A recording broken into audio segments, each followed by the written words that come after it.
Street food. What's up, street foodies? Welcome to the Season 5 episode of Viewer Mail, the episode where I do my best to answer fan questions. I'm going to start with this one because I think it's a great question. You're always telling us to watch out for the parasites, but you never tell us how to do that. That comment has prompted these 4 suggestions. Number 1, eat food that is cooked. A lot of good street food out there is raw, but you are rolling the dice when you eat raw food on the street.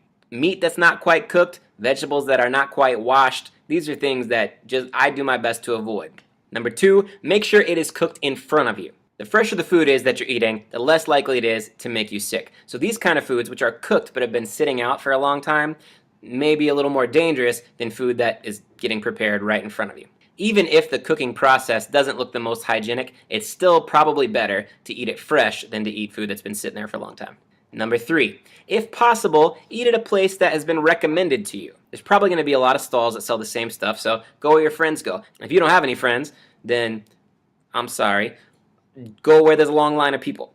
Number 4, if you have a choice, choose a stall that's a little bit removed from the actual street. A pedestrian walkway is a lot better place to eat than right on the corner of the street where there's cars going by. I live in China. It's really dusty. It's really polluted. When cars are going by on the street, that dust is just flying into your food. Sometimes you can't avoid the parasites, okay? So you just got to decide whether or not it's worth the risk. Sometimes it's worth it. Sometimes it is not worth the risk. It depends how good the food is. So how much are you willing to risk? That's really the question you got to ask yourself. All right, now we're going to get a little more personal. Catherine asks, are you ever going to settle down? The longest I've ever lived anywhere in my whole life is 6 years.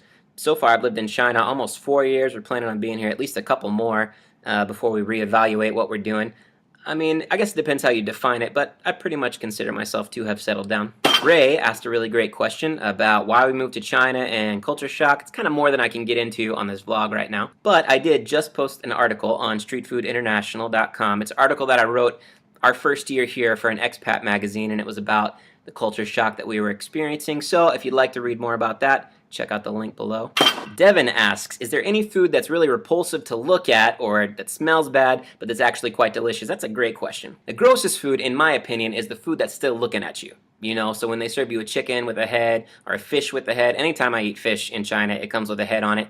I'm less inclined to enjoy that experience. They eat durian here. Durian is the stinkiest food that God created, and the only thing worse than the smell, honestly, is the taste. If you're a part of the 0.01% of people on this planet who enjoy eating durian, I feel very sorry for your friends and coworkers. Nevertheless, I salute you and your terribly broken palates. It's time now to give a shout out to my biggest fan. YouTube has a feature now for content creators where you can see who's, according to their metrics, the biggest fan of your show, who comments the most, who shares your program the most. So, according to YouTube, my biggest fan is Alan Branch. Alan has been watching since season 1. Thank you, Alan, for snacking along. Thanks to the rest of you street foodies as well. I really appreciate all the shares and likes and, you know, all that social media loving. Alan asks, what is my favorite snack so far? I mean, it's hard to pick a favorite. It depends on how hungry I am. It depends on what the season is. But when push comes to shove, I'll probably go with the old standby, Jianbing Guozi, aka Bundle of Awesome. It's the very first snack I featured on Street Food. It is still a hit. Andreas asks, what kind of food do you take to local sporting events? Is there anything that's like the equivalent of a hot dog? Andreas, let me answer your question with another question. What sporting events?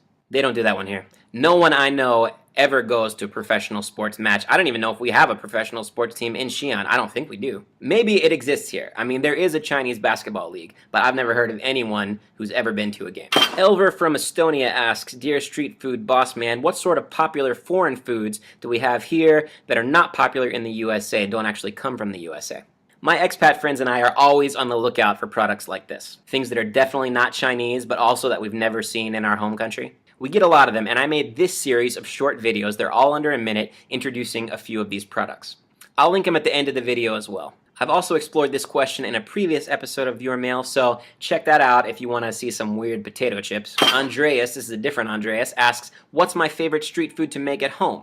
The Chinese dish I make most often these days is called Qihong Shi Jidan. It's fried egg and tomato. It's really simple to make, and I'm going to feature it on Street Food in a couple weeks, so stay tuned for that. That's all for this episode of Viewer Mail. Thanks for being fans of my show. Please subscribe if you haven't already. We're heading to an all-new province in China next week. I'll be back with the beard. See you then. Street food. Thanks again for watching, Street Foodies. I appreciate you guys. On the left, we got those product reviews I was telling you about. They're all really short. Check them out. You can see some weird stuff that we eat in packages over here. And on the right, as usual, we got streetfoodinternational.com. Check it out.